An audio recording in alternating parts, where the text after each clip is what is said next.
Një pyetje cila na ka ardhur dhe thot, a pranohet namazi nëse nuk kam përqendrim të plot në namaz? Së pari themi se namazi është ibadeti më i dashur i Allahut Azza wa Jall. Është tylla e dytë e Islamit pas shahadetit.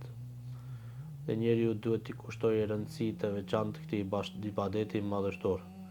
Për shkak se namazi, o ju vëllezër, është lidhja jote me Allahun Azza wa Jall.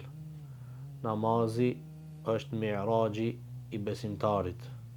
Ju dini se pejgamberi sallallahu alaihi wasallam u ngrit në Mi'raj, pra natën e Isras dhe Mi'rajit, dhe u ngjit mbi qiellin e 7 dhe bisedoi me Allahun Azza wa Jall, dhe Allahu ja bëri namazin farz pra në qiell.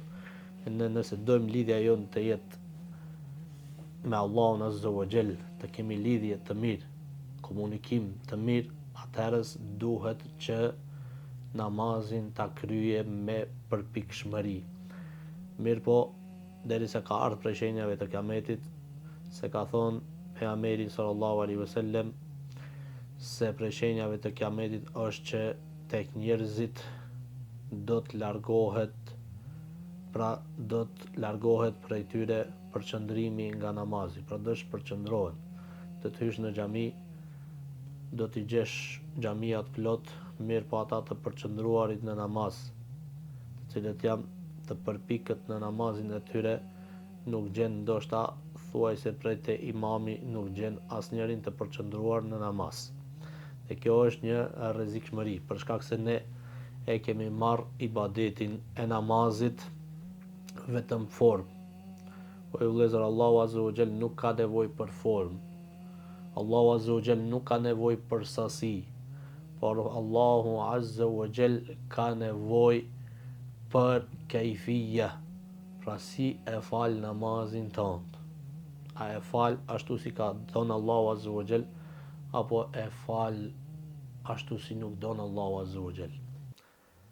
Për këtë arsye, namazi i shpejt, thot pejgamberi sallallahu alaihi wasallam, sikur sa i gjeli i cili han kokrat, nuk e pranon dhe nuk është i ngritur te Allahu Azza wa Jall.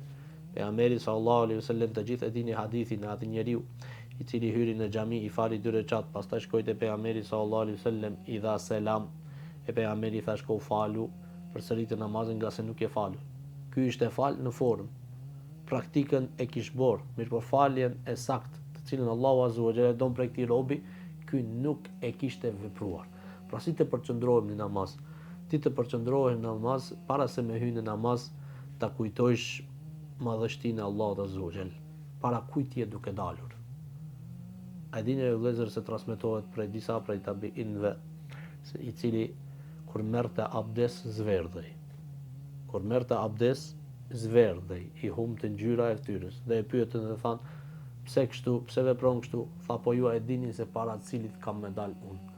Kam me dal para Allahut Azza wa Jall, kam me dal para krijuesit suprem, absolut, ai cili krijoi qiejt, tokën, krijoi errësirën, dritën, ai cili e din të fshehtën dhe të dukshmen dhe atë më të fshehtën, ai i cili të shehet atje kur jeti në vetmi, kur mendon se askush nuk të sheh, kur atë namaz të cilin e bën si ai gjeli, kur mbyllesh vetë dhe nuk të sheh askush, kur nuk ka asnjë kamerë, atëherë si e fal namazin tënd? Nëse atëherë namazin tënd e bën çubjer, ky namaz nuk është i pranuar te Allahu Azza wa Jall. A don ta dish kush je ti te Allahu Azza wa Jall? Shkurt, po e jap një definicion të shkurt, shumë të shkurt. Ti te Allahu je ai i cili je në vetmi. Kjo është pozita jote te Allahu. Si je në vetmi, ashtu je te Allahu.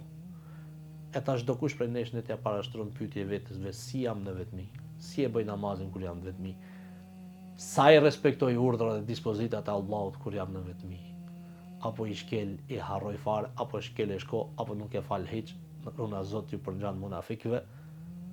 Prandaj duhet të kemi të kujdesshëm. E namazi, kur nuk je i përqendruar, varet se sa është i pranuar, varësisht për përqendrueshmërisë tënde. Nëse je i përqendruar, nuk je i koncentruar fare në namaz, futesh namaz, mendjen e ketë biznesi, mendjen e ketë futbolli, komplet nuk je namaz, vetëm çubjerë ndjek imamin, ama nuk e din as ka ke lexu, as ka ke thon, as vetëm kur e ke pasë selamin e ke thon, atëherë namazi jo s'është i pranuar. Ta dish, duhesh me e përsërit atë namaz. Mirë, po nëse ti hyn i koncentruar, edhe gjatë namazit shpërqendrohesh ndonjëherë, mundohesh të luftosh me veten për të koncentruar në namaz, atëherë namazin me lejen e Allahut azza wa xal dhe me mëshirën e Allahut azza wa xal e ke të plot dhe ndoshta ke mungesa të sevapeve varësisht ku e ke humb mendjen, mirë po namazin e ke të saktë dhe të pranuar, shpresojmë te Allahu azza wa xal. Për këtë arsye duhet që të shtojmë nafilet, që nëse na mungon ditën e gjykimit farzi, Allahu azza wa xal të na plotëson me namazet vullnetar. Allahu na bëf për atyre të cilët jemi të përqendruar në namaz dhe jo të shpërqendruar ndaj këtij ibadeti.